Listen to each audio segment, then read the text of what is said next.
What we know is a drop. What we don't know is the ocean. Hello and welcome to the Newton Knowledge Podcast. My name is Mark Singer, partner of Newton One Advisors. I'm joined by our managing partner, as always, Steve Target. The Newton Knowledge Podcast is intended for our valued advisor community, estate planners, tax planning attorneys, CPAs, financial advisors, and wealth managers. Our discussions will deliver unique insights into the people, processes, and products that make our industry so critical. Newton One is a national life insurance planning firm delivering customized insurance solutions structured to help clients and their advisors engaged in solving estate planning, wealth transfer, business succession, and executive benefits challenges.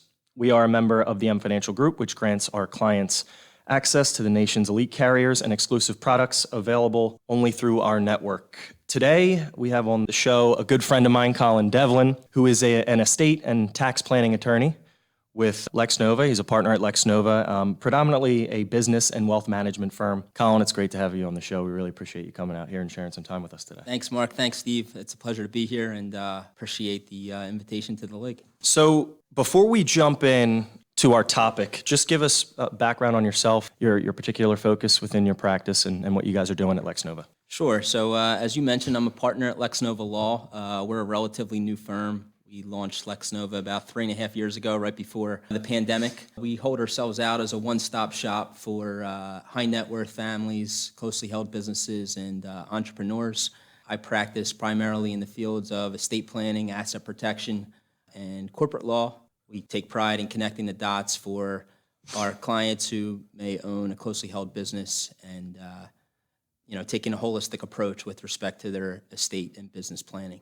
Great. So the topic today is buy-sell arrangements, understanding their structures, as well as on the planning side, pitfalls to be aware of or avoid. But before we jump into those details, just can you explain to our audience what a buy-sell is and the importance of it on having one? Sure. So essentially a buy-sell agreement is a contractual arrangement between business owners that establishes the rules and procedures regarding the transfer of interest of an owner's shares in a company. Buy-sell agreements can restrict the transfer of ownership interest or sometimes even force the transfer or buyout of an owner's shares upon some triggering event, whether that be death, disability, divorce, retirement, bankruptcy, and the list could go on and on. Why is it so important to have one? I mean, I know you went over some reasons, but what essentially happens if there's not a buy-sell in place? Could you take us through that? Sure, that's a good question.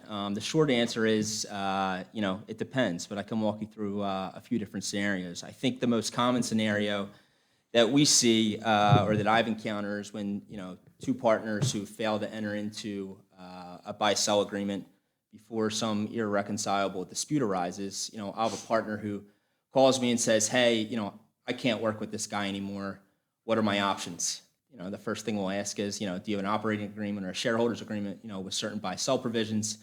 If the answer is no, now we're potentially looking at a stalemate, and that's when we know that, you may be in trouble. Once lawyers get involved and, partners are wasting time, fighting, they generally spend substantially more in legal fees trying to settle a matter than they would have if they had just paid a lawyer in the beginning to draft, a proper document. You also need to take into account the stress and anxiety that comes in a long, drawn-out legal battle, and ultimately it's the business itself that suffers. Another example would be an owner who, decides that he wants to sell his shares to a third party, and now you're potentially in business with a partner that you didn't choose, where a properly drafted buy-sell agreement could have a provision that, prevents transfer of shares without the consent of the other shareholders, or given the shareholder who wants to remain in the business the right of first refusal. Or let's take a scenario where a partner unexpectedly passes away. Now all of a sudden you may be in business with the partner's surviving spouse or even their children who have no involvement or active participation in the business. Maybe they're being unreasonable with respect to a purchase price to buy them out. And had you had a buy-sell agreement, it could have triggered a buyout of the decedent's interest that could have been funded with life insurance. Same thing if a shareholder unexpectedly becomes disabled. Now the healthy partner is doing all of the work and running the business, yet the disabled partner or their agent under a power of attorney is reaping the benefits of ownership. A buy-sell agreement could have triggered a buyout upon the partner's disability, and again, the purchase price could have been funded with disability insurance. We always say to begin with the end in mind, while one, everybody's alive, but two, more importantly, while everyone's getting along. As we all know, life happens. Everyone's aligned at the start, but differences can arise. And then you also have to take into account the different factors between shareholders or members in a company. For example, let's say the two of you were in business together, which you are. You guys have different lifestyles. There's an age gap there. One may be closer to retirement. One may have a child who may potentially come into the business. You have different economic viability. One may be the bank and has the resources to buy the other person out. Whereas if you have a properly drafted agreement, then it helps even the playing field, and it can help alleviate or mitigate anything that might happen unexpectedly. Thanks, Colin. So why don't we keep diving in a little bit to buy-sell agreements and arrangements, and let's review, I guess, probably the three most common arrangements: an entity purchase, a cross purchase, and then, because we're in the insurance business, let's review what an insurance LLC as part of the buy-sell agreement can look like. Sure. So as you mentioned, there's different types of buy-sell arrangements. The first that you mentioned is what's called a cross purchase, wherein the owners enter into an agreement amongst themselves and not necessarily with the business. The owners buy each other out upon some of the triggering events that we just talked about. And there can be life and disability policies that are cross-owned. The pros of a cross-purchase agreement would be that upon the purchase, there's an increase in basis equal to the purchase price, which could reduce the capital gain on a future liquidity event. As we'll talk about later in the Connelly case, setting up a cross-purchase agreement can also help avoid the value of the business being included for estate tax purposes. This is generally, we would recommend a cross-purchase agreement if there's, 2 or 3 owners in the business. Because one of the negatives of setting up the agreement as a cross-purchase is that it can be onerous or cumbersome if there's more members, because you have to own a policy on each member. One of the other options is an entity purchase or a redemption agreement, wherein the owners aren't actually entering the agreement among themselves, but rather with the business. Business, upon a triggering event, death or disability, it's actually the business that's redeeming the owner's interest upon one of those said events. So the life or a disability policy is actually owned by the business itself instead of the individual owners. The pros of this type of setup is only one policy is needed on each owner, unlike a cross-purchase agreement where you need multiple policies on the various shareholders. One of the negatives of this is generally, depending on the entity type, there isn't that step up in basis that we just discussed on the cross-purchase arrangement. A lot of times what we also see is actually a hybrid of the two, where you can take a wait-and-see approach, where you might give the company the option to purchase a departing shareholder or member's interest. And if the company chooses not to, for whatever reason, then the other shareholders then would have the option to cross-purchase. Do you want to address anything with the insurance LLC? Is that something that you see in the marketplace? Are there some opportunities there for companies to consider that? Sure. So an insurance LLC is essentially where the owners of a company establish a completely separate entity, usually an LLC taxed as a partnership. And the beauty of the insurance LLC is that it can provide the advantages of both a cross-purchase agreement as well as the entity redemption. So you would still be able to get the increase in basis while also limiting the number of policies, because again, you have an insurance, you have a separate entity that's owning the policies instead of the individual owners taking out policies on each other. You guys can probably speak to it better than me, but there's also premium flexibility that would allow you to allocate premiums among the owners. And also another benefit would be to potentially avoid, transfer for value issues as well. So being in the insurance business, obviously our participation here is providing insurance contracts, life and disability policies, to help fund that purchase should a life or disability event be triggered. And one of the things that we run into is the financial underwriting is actually quite different, issuing a life insurance policy and a disability specifically for buyout. And the reason is, if there is a triggering death where there's a life insurance policy in place, typically that life insurance in the agreement is used to fund either the first portion of the buyout or maybe even the full buyout. We're going to talk about some of the legalities with that. But it's pretty clearly defined that if somebody's dead and there's a triggering event, that there is a buyout there. On the disability side, what makes it a little bit more difficult for us is there's a lot more financial qualification that needs to take place in order to issue the disability insurance policy up front. And then there's that backside of that of what's the risk and premiums. So not going into details or a deep explanation, that's not the purpose of today's podcast about different types of life insurance policies. But there's all sorts of different contracts that can be issued. Some are short-term oriented, some are long-term oriented. Others can offer ancillary, non-qualified benefits, golden handcuff sort of structures potentially. And then on the disability side, because of the likelihood of a claim on a disability policy being higher, generally higher than on a life, some of those policies can become fairly cost prohibitive. Sure. But it's something that we always want to talk to our business owner clients about so that they address that issue. And many haven't realized that in that operating agreement, there is specifically noted if disability occurs. Then the other question that comes, maybe for another podcast, the question becomes, who determines what the disability is? Is it a short-term disability? Is it a full disability? Is it a total disability? Is there a possibility that the shareholder, the owner, can come back at some point in the future? So it becomes a little bit more complicated, but it kind of falls right in the zone of where we at Newton One spend a lot of our time. All right, so let's pivot now to one of the things that, or really what we thought was going to be an interesting discussion from your standpoint. Let's talk about the Thomas Connelly versus United States case, some of the lessons that were learned and some of the things that maybe we all potentially will do differently or advise our clients differently on moving forward. Sure. So the Connelly case is a somewhat recent case where there were two brothers who owned a family business. One brother owned approximately 80% of the business, and the other brother owned 20%. Majority shareholder passes away. There was a buy-sell agreement that required the company to redeem or buy back the shares upon a brother's death. I believe the company had $3.5 million of life insurance to fund the buyout in the event of one of the brothers' death. And within the buy-sell agreement, it provided two mechanisms to determine the purchase price for the buyout. The first mechanism that the agreement provided for when determining the valuation of a member's shares was that the owners could essentially certify each year or come up with an agreed-upon value. And then you would attach that agreed-upon value as an exhibit to the agreement. We see that in a lot of agreements that was much more common many years ago. But in the event that the shareholders either neglected or failed to agree on an annual valuation, then they were required to obtain two appraisals to determine the purchase price. So for 12 or 13 years, the brothers never did either.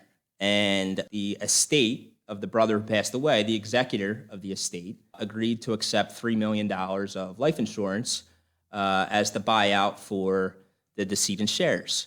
And he reported that $3 million on the estate tax return. And the IRS audited the return and assessed an additional $1 million of estate tax, where the rationale was that the value of the business was worth much more than the $3 million that was reported on the return, and the value of the life insurance should have actually been included in the valuation. So there were two issues in the Connelly case. The first is whether the buy-sell agreement controls the value for estate tax purposes. Generally, the fair market value is the price of which property would change hands between a willing buyer and a willing seller. However, Section 2703 of the code, with respect to buy-sell agreements, it actually permits a buy-sell agreement to control if it meets certain standards. The first of which is there a bona fide business arrangement between the parties? This is a relatively easy element to satisfy. You're running a family business, you have an agreement in place. The purpose of the agreement is to control and preserve the family business. So it's pretty easy to check that box. However, the second element is that the arrangement can't be a device to transfer assets or wealth to a family member for less than full and adequate consideration. And this is where the IRS jumped in and said, hey, this was essentially a testamentary device to transfer assets. The parties completely ignored the terms of the agreement. They came up with a valuation on their own. As I mentioned earlier, for 12 or 13 years, they never agreed to an annual valuation. They didn't follow the rules of the agreement and obtain two appraisals prior to reporting the value on the estate tax return. Essentially, there was an arbitrary number that the decedent's estate and the company came up with by reporting that $3 million on the estate tax return.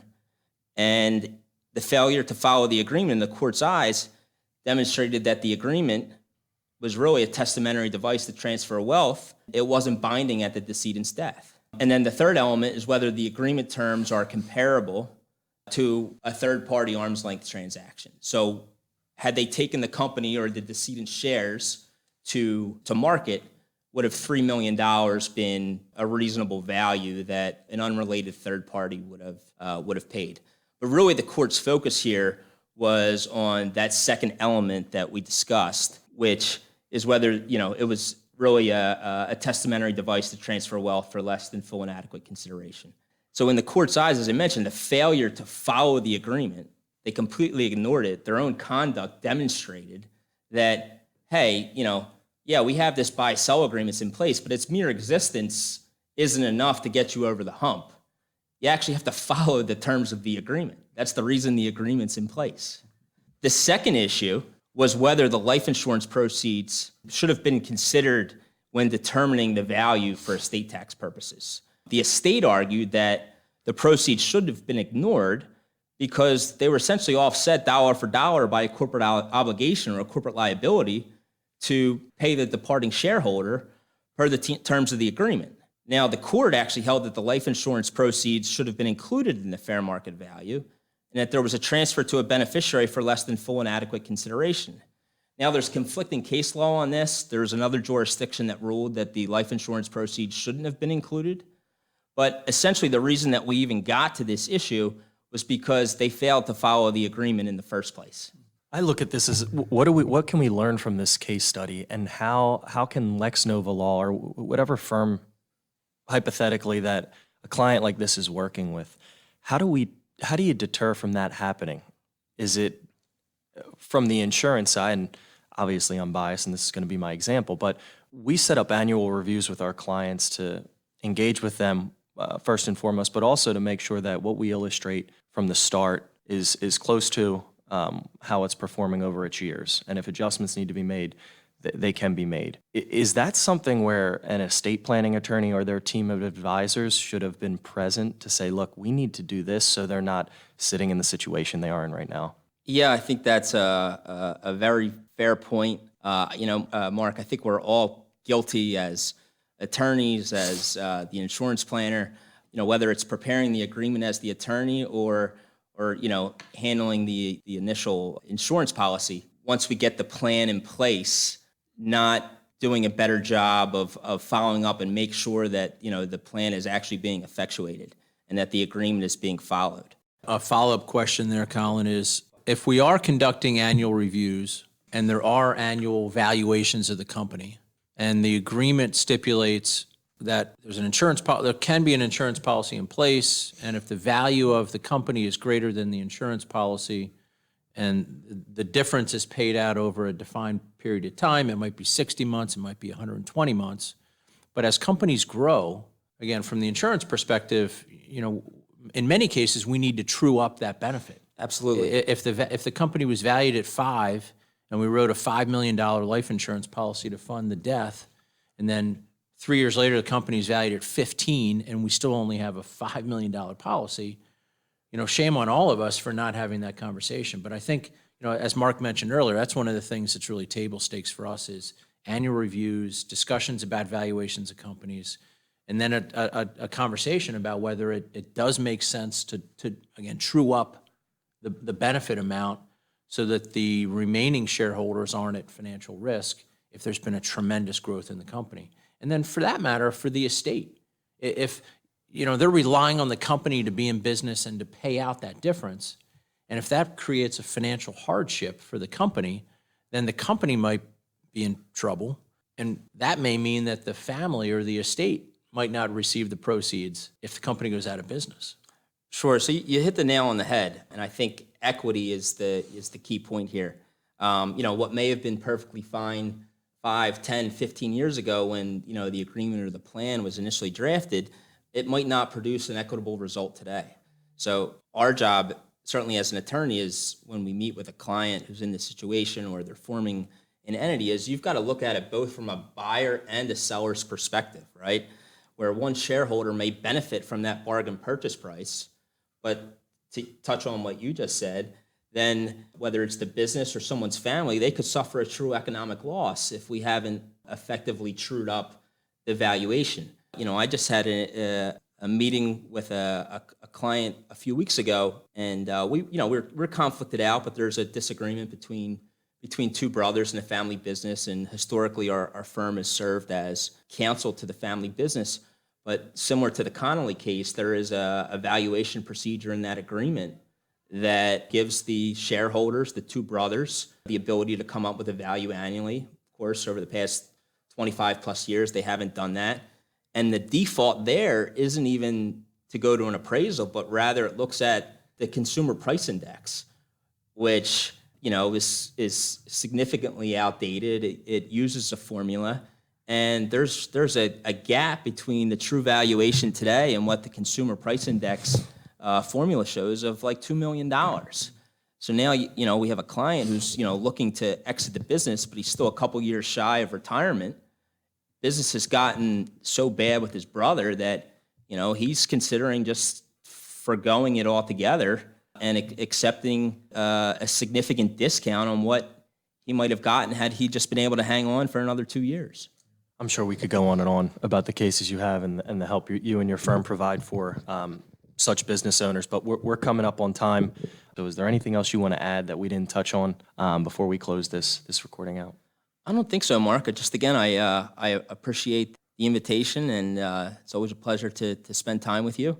I look forward to helping business owners avoid some of the potential issues that we discussed today. Thanks, Colin. Thank you. Bye.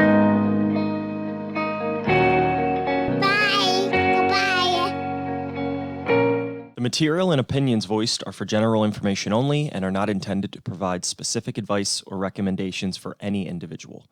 To determine what is appropriate for you, please contact a member of our team.